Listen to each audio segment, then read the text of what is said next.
Whether new shooter, longtime gun owner, or even police officer or soldier, your handgun needs a Crimson Trace laser sight or light. Get the confidence and reliability you need to protect family, home, and country. Crimson Trace.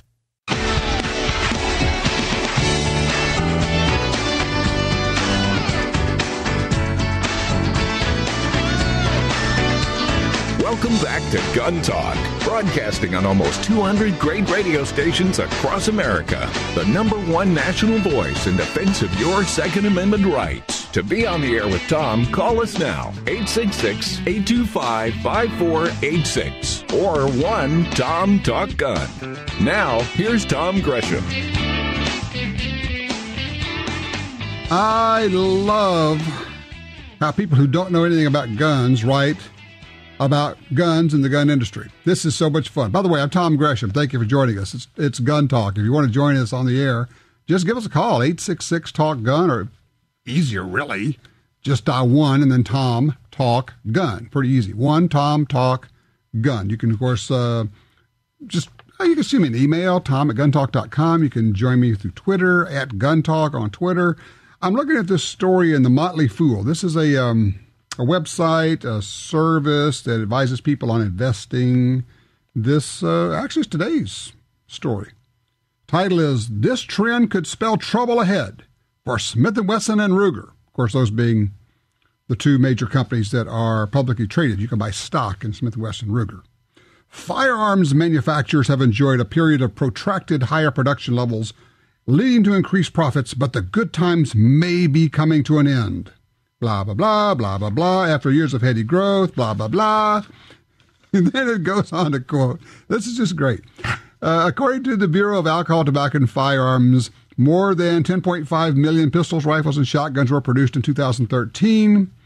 Then it says, let's see, going blah, blah, everybody was making lots of guns in 2013. Yes, we knew that. And then it goes on to say, but, Ruger, in the first part of 2014, is reporting that sales are down. Smith & Wesson is reporting that sales are down. Yeah, we all knew that. But what you don't seem to understand is that was a year ago. Yes, 2013 was crazy. Everybody sold guns like crazy. 2014 kind of started off hot and started drifting down. And then at the end, it starts picking back up. And I just got back from the NRA annual meeting in Nashville. Understand we're in April now, by the way, not middle of 2014. And all the companies are going, hey, things are looking good. Sales are good. And here's the crazy part. For a lot of companies, 2014 ended up being within a few percentage points of 2013. So be careful who you listen to. If somebody's on the outside looking in at guns and the gun industry and gun companies, a lot of times they don't know anything. And anybody that bases their investing on this, I think, is going to get burned. I mean, if you want to, just go look at what happened to Ruger stock over the last 6-8 weeks. You're going to say, why did I not buy that? Man. Now, check this out. Oh, yeah. We're having fun. Okay. What a nice pistol. Well, why should I tell you about it? Let's get the president of the company to tell you about it. Martin Tuason joins me right now from Armscor Rock Island Armory. Martin, how are you? This is a great pistol I'm holding, my friend.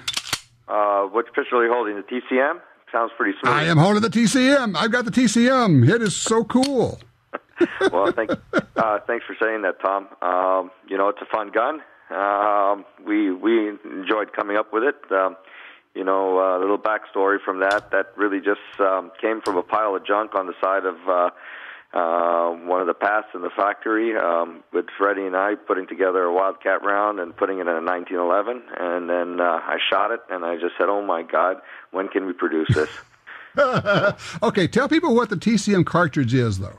Well, the TCM cartridge is a bottleneck cartridge that's neck down 22, and you put it in your 1911 center fire. We use a small pistol primer, a medium to slow burning powder. A lot of people are reloading with a 296, but we actually use a 390 powder in there, and we're getting velocities of about 2,100 feet per second, depending on the altitude. So I'll say 2,000 to 2,100 feet per second out of a 5-inch gun. That's with a 40 grain, 22 caliber bullet. Yep. It's a hollow point. Okay. That's the way I make it. So it expands real quick. A lot of stopping power. No recoil. Highly accurate. I've seen an NRA instructor hit a steel plate at 250 yards with my pistol. So I can't do that, but I've seen somebody do it. So it's a really nice 1911, and one of the first things that struck me on this, I'm doing it right now, is the recoil spring is pretty light, so it's really easy to work the slide. I guess that's a factor, and that shows you that this gun is not going to have much recoil. Oh, yep. We actually even lightened the slide as well. One of the questions I always get is, okay, well, can I just get a TCM barrel and put it in my 9mm? Because, all my guns come with a 9mm combination as well. Right. And I just you can't do it. You got to lighten the slide as well. You got to take off several ounces, and then you got to change out the recoil spring. It's not just that simple just to change it out. So the guns come with I'm sorry, I was just going to say, the guns come with a 22 TCM barrel, but also they come with a 9mm barrel, so you can swap those out so you can shoot 9 and the 22 TCM in the same pistol. Well, a lot of people still haven't heard of the TCM, and so, make people feel comfortable. We put a 9mm barrel in there, kind of like what they did with the Jerichos back in the day, with the 41 Express and the 40 barrels, right? Huh. So I just thought, let's give somebody an option. It's a security blanket. Once you put the TCM barrel in, I don't think you're going to go back. But it's a security blanket I put in there. And now we make a lot of ammo, and mind you that the ammo 22 TCM stands for my last name, Tuason Craig Magnum, right? You think I'm going to let that die to anybody out there? That's not going to happen. I'm the president of the company. I put my last name on it. I'm going to keep on making the rounds. So feel comfortable that you can leave that 22 TCM barrel in your gun. So how do people find the ammo? Because obviously they're going to be able to find the gun, but can they buy it directly and have it shipped if their local dealer doesn't have it? Well, a lot of the onliners have it already. Ammo Supply Warehouse, Cheaper Than Dirt, all those guys. It's all over. We've been selling it for almost 4 years now, so pretty much everybody has it.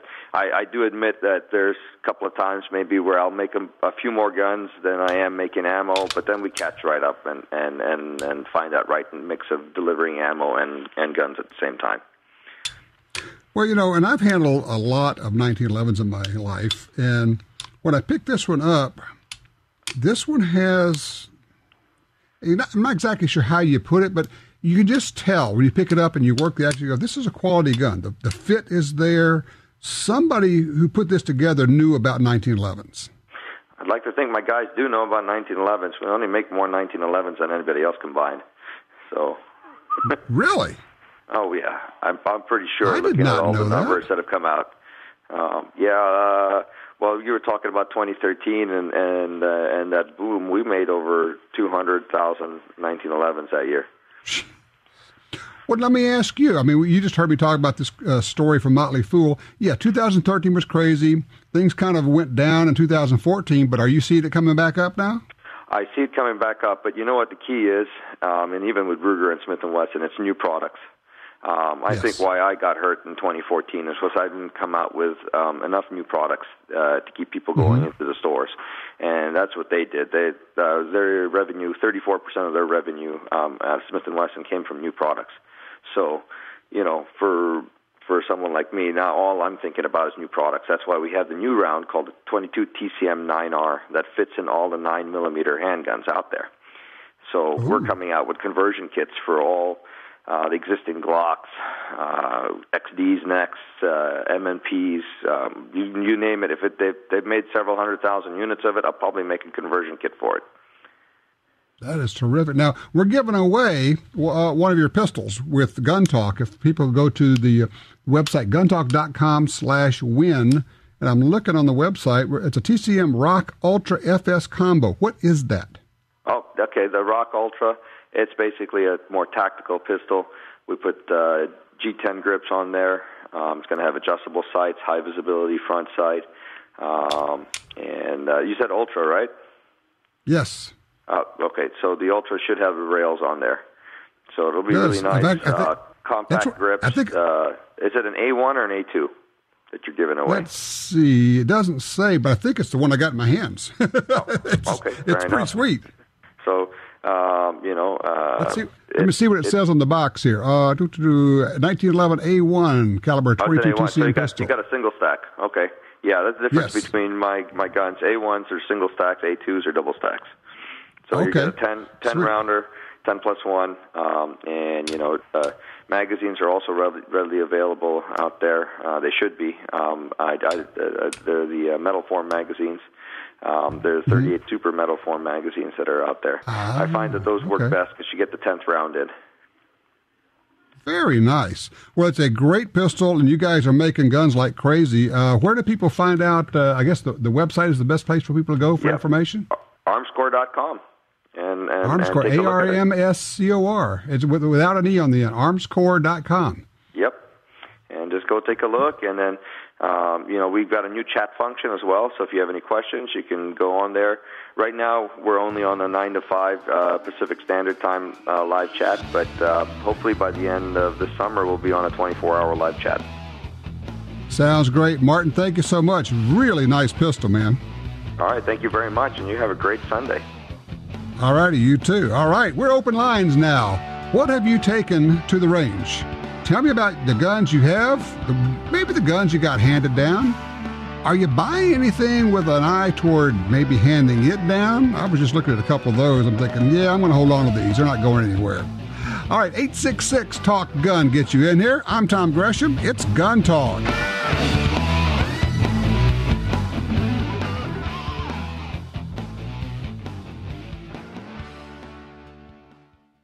The world can be a dangerous place. Gear up with the industry's original and most trusted laser sighting system from Crimson Trace. Equipping your firearm with laser and light systems will enhance your effectiveness and help keep you and your family out of harm's way. Call 800-442-2406 or visit crimsontrace.com and receive a free copy of our new laser training video, The Laser's Edge. Crimson Trace. For 36 years, the U.S. Sportsmen's Alliance has been fighting to protect hunting, fishing, and trapping for sportsmen from coast to coast. Today, we are under constant attack from extremist animal rights groups who want to end your ability to hunt in the U.S. Join us to protect our sporting heritage and our way of life outdoors. To join or for more information on how you can help, go to ussportsman.org. That's ussportsman.org. The Ruger American Rimfire Rifle combines features of the Ruger American Rifle and innovations of the 1022 Rimfire Rifle to appeal to all bolt-action enthusiasts. It features a modular stock system that provides comb height options for scope or iron sight use, a power bedding integral bedding block system for outstanding accuracy, a Ruger Marksman adjustable trigger, and a 1022 style rotary magazine for reliable feeding. The Ruger American Rimfire Rifle, another rugged, reliable firearm from Ruger. Brownells has always given you an advantage. With their huge selection of forever guaranteed gun parts, ammunition, shooting accessories, and more. And now, they're offering you the Edge.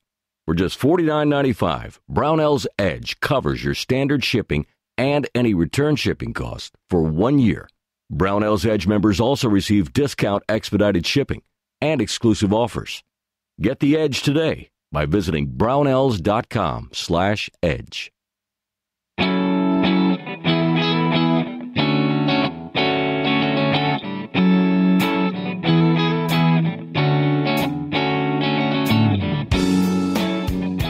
All right, we're back with you. 866-TALK-GUN gets you in here. Pretty much open lines if there's something you want to talk about, if you're thinking about buying a gun.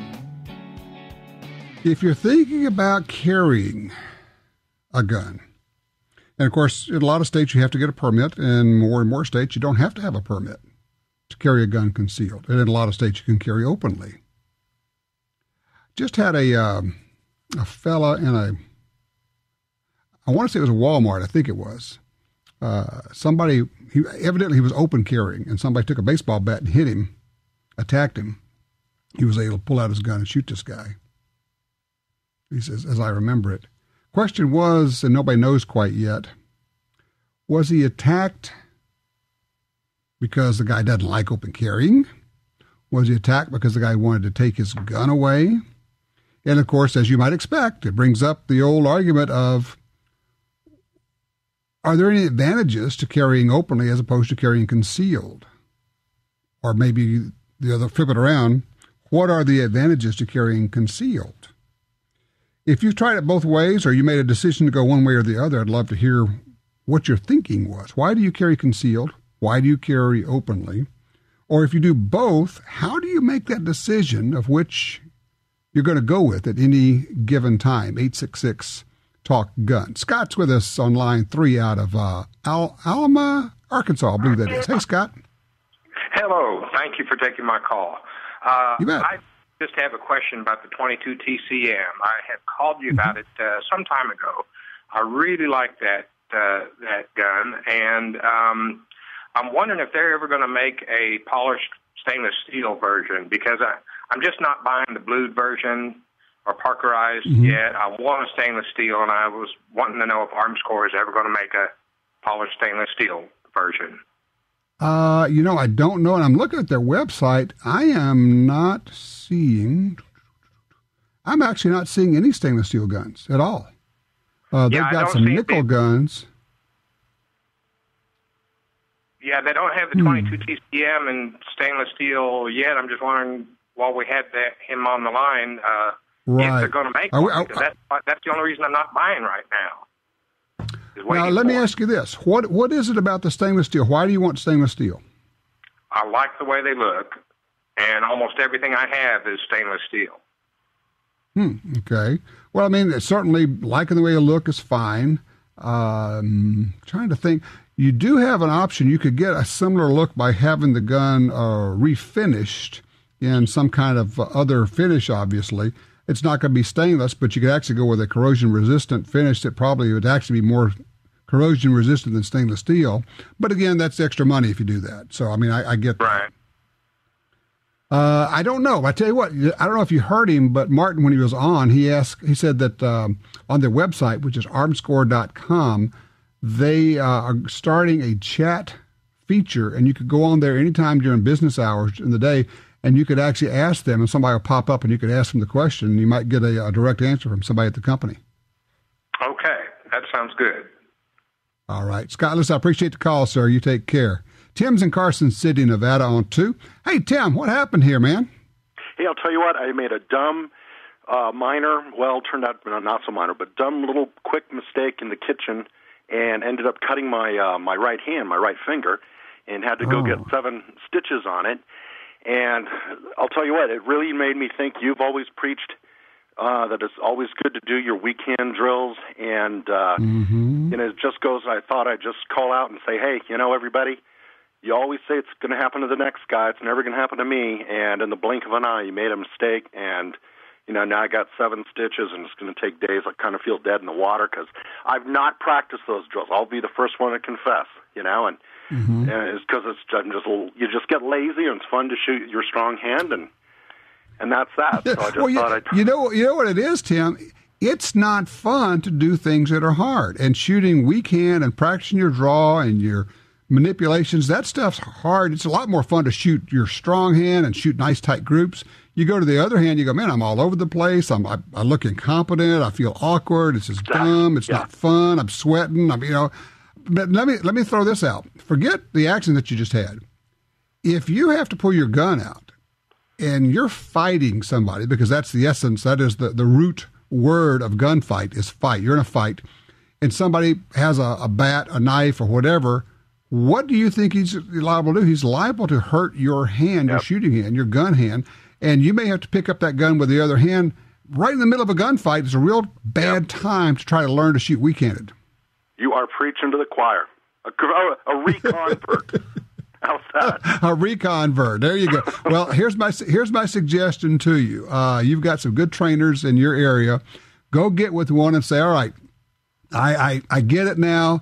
I need a day. Take me out and just beat me up on weekend drills, drawing, manipulations, reloading with one hand. Yes, you can do that. Racking the slide with one hand, all that kind of stuff, and go really slow, because you got to be careful, because all of a sudden you could easily point that gun at parts of you don't want to point it at. So Take it easy and slow, but start working on it. Good on you for taking this opportunity. I know it's a bad thing that you cut your hand, but it's a wake-up call, and congratulations. Tim, thank you for the call. I appreciate that.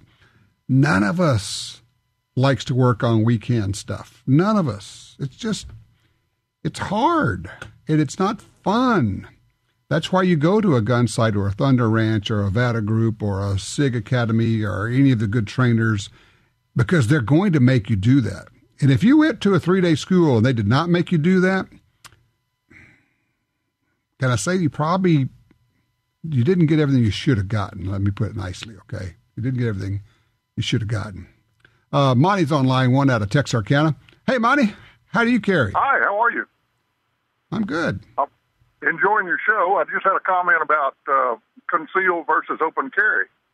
I much prefer the concealed carry because it allows you to keep better control of your firearm. If your firearm is open carry, that basically gives everyone around you access to your firearm, and it does not tip your hand to people who might be wanting to do some harm. I like the way you think. You know, I've done it both ways.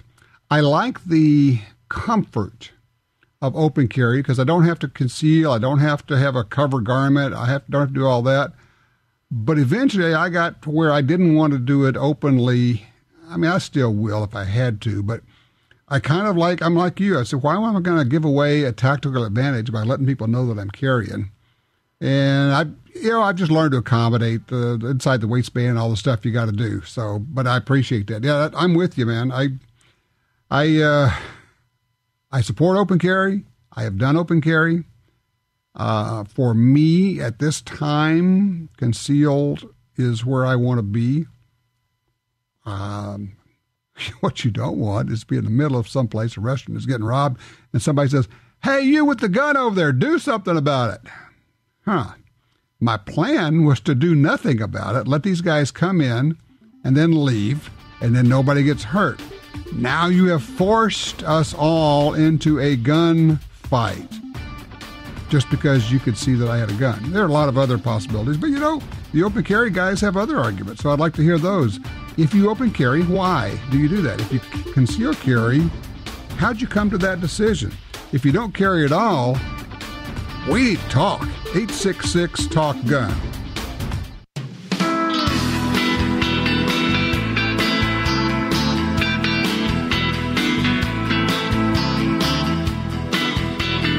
Now broadcasting nationwide on radio, via satellite, and through downloads, iTunes, the Gun Talk app, and other podcast clients. You're listening to Gun Talk with Tom Gresham. All right, let's talk about some guns. 866-TALK-GUN, get you in here. I'm Tom Gresham. By the way, don't forget that if you really do want to get better at your concealed carry, at gunfighting, one of the things you could do, of course, you should take some classes, but in the meantime, you can go grab our DVDs. Just go to shopguntalk.com. Real easy. Shopguntalk.com. We've got some combo deals going. We've got Concealed Carry 1, Concealed Carry 2, and then gunfighting with Tiger McKee's gunfighting with the 1911, but it's really, we just said 1911. It's really about gunfighting, and Tiger's such a good instructor. Wow. I mean, the guy is just flat good. When you watch these, I can just tell you. Oh, yeah, there's the other one, which is, of course, the First-Person Defender series, Season 1. Eye-opening stuff. And you have that, I created the acronym NTOT. I never thought of that. You get that a lot. You go, wow, I never thought of that. And then later on you go, never thought of that either. And then you go, I got to try that. You go, oh, okay. We learn, you don't want to learn this stuff in the middle of a gunfight because you won't. You just won't have the tools. So shopguntalk.com will get you in there. We're talking about concealed carry, open carry. Do you at all? If you do one or the other, why did you choose that? And if you do both and switch back and forth, what are the criteria? How do you decide when you're going to open carry and when you're going to conceal carry? So, let's talk with Lance. He's on line 3 out of La Grande, Oregon. Hello, Lance. I'm glad that you called. How are you today, Tom? Great. Hey, the importance of open carry is in jurisdictions that require you to have a cover garment and not to show your firearm. So if the wind blows open my coat, then I'm good to go. Oh, okay. You're talking about the legality of it. I was talking about the efficacy of it. But yes, it is important to have open carry legal where you are. That way you don't get possibly charged if the wind blows your coat open, your gun gets exposed, and somebody says, oh, you were brandishing. All of a sudden, you're illegally open carrying because we could see your gun. No, it's a great point. And every state that has concealed carry needs to have it on the books that open carry is also legal. That way, if your gun accidentally gets exposed, you reach up in a shelf and, your gun flashes for just a minute. That should not be a crime. Sure. But I got to tell you, it feels kind of good once in a while to strap on the pistol and walk around. It's kind of like stretching your legs. I agree with you.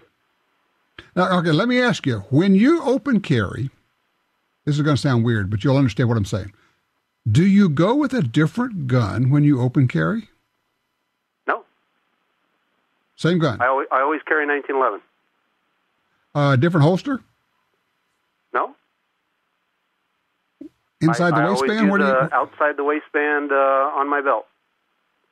Okay, so how do you conceal it with an outside the waistband holster? What kind of cover garment do you usually use? Vest, a jacket. In the warmer months, I will go with something that is a little smaller, obviously, because the guy who's wearing his Arctic parka in the middle of a 100-degree heat wave is going to look a little strange. If you decide you're going to wear a duster, people are going, yeah, something's not right here. Hey, something else I want to mention to you, Tom. Today, in 1775, was the shot heard around the world. That's right, Lexington and Concord. That's right. And a whole bunch of fine people that do some training that you were kind of alluding to, apple seeders, are out there right now, today, training up people in basic rifle marksmanship and teaching them about Revolutionary War history. And for a small price. Greatest training you can get for that price anywhere in the world. Yeah, people should look up the Appleseed program because it's all over the country now, and you can get it, and it is inexpensive.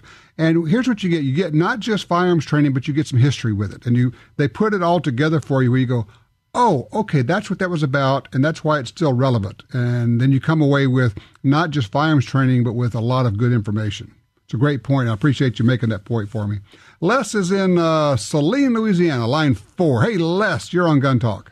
Hey, Tom, before I ask my question, the gentleman who was talking about wanting the TCM in stainless, I was in Jim Clark's shop and admiring the Ruger 1911s, and he said he was waiting for him to come out with one in blue steel, which I said, why? And he said, because I can't tighten up the slide as much as I want on stainless, or it'll gall with this. So maybe that's why it's just easier to make a good gun. And if you use this Cerakote, which I think that company offers, apparently it's as good, if not better, than bare stainless steel for avoiding corrosion and rust. And it's interesting you mention that, because as much as I kind of like stainless for its corrosion resistance, it's not rust proof. Right. I find, generally speaking, that carbon steel guns seem to run a little better. They're just a little smoother. Stainless steel tends to gall on itself, like Jim was saying. And look, when Jim Clark tells me anything about pistol smithing, I believe it, because he is like one of the best in the United States on that. So I'm with you, man. Yeah, absolutely. The only guy I would think would know more might be Jesus. So I'll be more truthful. Now you are one of your sponsors is Ruger, and I really like the Smith & Wesson. I believe it's a 69, that L frame that they have put a 5-shot cylinder and 44 Magnum. Now, I was looking at my GP100, and I believe that the frame on it is sturdy enough that Ruger might can make a 5-shot in GP100 with 44 mag, and what I really want is 45 Colt in there to go with my single-action 45 Colt Ruger. Well, now, obviously, the GP100 has a 5-shot 357 Magnum, and so the question then becomes... The GP100 is like their duty... I'm sorry, I meant the one. Yeah. I meant the 101. Yeah, the 101. Yeah, right. The GP100 is a 6-shot 357, and it's... I wouldn't want to hammer in nails with it, but I'm told you can, so... No, I understand what you're saying. You're talking about the 101, the smaller one. But here's the challenge on that, I'm guessing, is you've got a cylinder that's only so big, and you've got 5 holes in it already that are 35 caliber, and now you want to go to 44 caliber. There may not be enough cylinder to do that with 5 rounds, and I kind of doubt that you want a 4-shot revolver. We're still talking about a different gun. I want the big GP100 in 6-shot like I've been carrying for several years. Put a 5-shot cylinder in it. I got you. I see. I'm thinking you're talking about the 101. You want the big gun. You want the 100. Exactly. Okay. All right. That's a possibility. I tell you what I'll do. I will ask. I will see if they can do a 100 at a 44 or a 45 with 5 rounds. And you know what? I'll bet you dollars to donuts, although they're not going to tell me. But I'll bet you it's already on the drawing boards. But unlike a lot of companies, Ruger won't tell me anything ahead of time because, again, they're publicly traded, and then people get all upset about insider trading and silly stuff. But all I can do is throw it out there, and we'll see if we can nudge them. It's a great idea. Okay, GP100, not the 101. I'm with you finally. In 44 or 45 Colt, we'll see if we can put that order in for you. Look, I appreciate that. I'll tell you what, I got to take a quick break here, and then we will come back. 866 Talk Gun. We'll be right back with more Gun Talk. Accurate, powerful, consistent. At Double Tap Ammunition, we offer 364 loads in 83 calibers that give you exactly what you've been looking for. Try us out at www.doubletapammo.com and use the promo code GUNTALK for 10% off your order. In the field or on the range, you need a trigger you can trust. For over 60 years, Timney triggers have been trusted by hunters and shooters everywhere. A Timney trigger could mean the difference between a great shot and a miss. Timney triggers are proudly made in the USA and come with a lifetime warranty. To order, go to timneytriggers.com. That's TIMNEY triggers.com. Hi, I'm Tom Gresham. For more than 40 years, I've been watching an environmental disaster in my backyard, and it actually impacts all sportsmen in America. I'm talking about the massive loss of land on the Louisiana coastline. The U.S. Geological Survey said the swamps and marshes of coastal Louisiana are among the nation's most fragile and valuable wetlands. That land is disappearing. The Mississippi River Delta hosts as many as 10 million ducks and geese every winter. These are birds which migrate northward through the states, all the way to Canada. The wetlands of the Delta support some of America's best fresh and saltwater fishing. And here's the deal. The wetlands of the Mississippi River Delta are disappearing at a rate of 1 football field every hour. 1 football field every hour. Gone. We can reconnect the river with its wetlands and restore the Delta, but we need your help. Please visit vanishingparadise.org. That's vanishingparadise.org.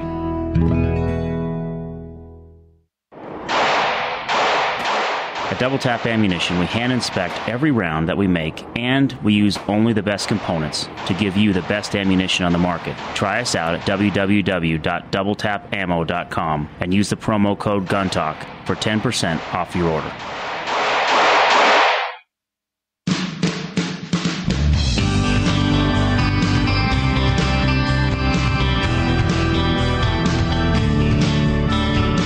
All right, coming up in just a few minutes, we'll be talking about gun cleaning here on Gun Talk with some of the folks who make some of the best products you can put on your gun. Also on Twitter, Alec helps me out. He says that story on the Yakima Walmart open carry, he said he did not shoot the man. It's the guy that was wielding the bat.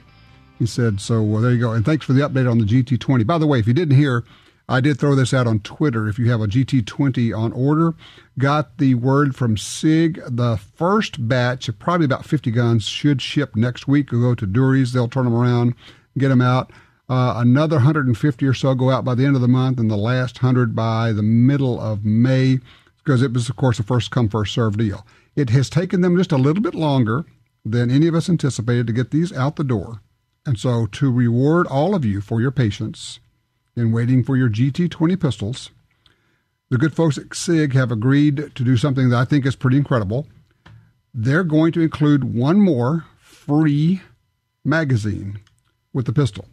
That's like a $40, $45 magazine. So when you get your GT20, it will come with 3 magazines, just as a way of saying thanks for your patience. Hang in there. It's coming. They're very nice. So there was an issue with the vendor supplying something. You know, it's one of those. And anytime you get into the first run of anything, the hard dates sometimes don't end up being reliable. So there you go. But it's going to be very cool. So anyway, that's the update there. So we appreciate your patience. Let's see. Line 2, Miles is in Reno, Nevada with a review for us, a range report. Hey, Miles. Oh, hey, first I need to say about the previous caller. I talked to a guy once who made 10-millimeter conversions of the GP100 revolver, and he told me that he had made a 41 Magnum version of the GP100 with a 5-shot cylinder, but he said that was right on the ragged edge of the safety margins of the gun. Ah, okay. Well, I will ask, but yeah, that's the issue, is that how big, how much meat or metal can you have between these chambers? You know, at a certain point, you've reamed it out where there's nothing between them. So, yeah, that's the point. Yeah. But, yeah, the big reason I was calling, though, is that I recently picked up an item called a Sneaky Pete holster. It's just a little square box sort of thing that goes on your hip, and, you know, kind of looks like it could be a cell phone holster or holster for any number of other things, but it actually conceals a gun, and I've been wearing it all over town for the past weekend, and it's really comfortable, and so far I've had no one point at it and ask, what's that you got on your hip there? Now, what gun do you have in it? Well, that's the thing. It's Smith & Wesson Shield, which is, one of the bigger holsters they make for it. So it's a little bit bigger than your typical cell phone holster, which, gets a lot of people nervous. But, they're making cell phones bigger and bigger nowadays. And, of course, you could also get it for an LCP, a Kel-Tec, any of those smaller guns. And then now it really does look like just a regular cell phone holder. I'm looking at the website, sneakypeteholsters.com. Pretty cool design. There are so many neat holster designs. There's some really creative people out there. So how do you feel about it after wearing it around for a few days? Well, I feel it's a heck of a lot more comfortable and accessible than an inside-the-waistband holster. Yeah, I'm a guy who mostly I concealed carry. I do open carry from time to time, but my criteria for that is usually if I'm out of town in the wop-wops. I've open carried a couple of times in town, but one time I open carried at a hunters convention, a place where you think people would know better. And every now and then someone would point to me and say, "You got a permit for that thing?" The other one I always got, because I was carrying a 1911 Oakley, people would say, "Did you know that your gun is cocked?" Yeah, I did know that. Yeah. But thank you for pointing it out. So you're going to run into it. You're going to, look, I tell you what, I got to keep moving because we got lots of people stacked up today. So look, I appreciate the report, Miles. Sneaky Pete holster. Now, okay, this is how bad I've got it. Okay, I've got it. I got this illness because I went into a store this morning and I bought 2 more holsters. You might imagine it's not as though I don't have a holster or 5 or 20 or 30 or 50. We have lots of holsters, but there it is. They have the, DeSantis, the Nemesis, because I've got a Glock 42 with the Crimson Trace laser on it. I didn't have a holster for that, so I had to get that. And then they had this cool little thing called a VersaCarry. It looks like a clip with a pencil on it, and the pencil goes up in the barrel of the gun. You clip it on. You go, that looks cool. I got to get that too. How do you think I ended up with 2 boxes full of holsters? Well, I can't wear them all at the same time, although that kind of might be fun. As long as you don't fall in. If I wore all those guns, I'd drown. So there you go. 866-TALK-GUN. This is Gun Talk.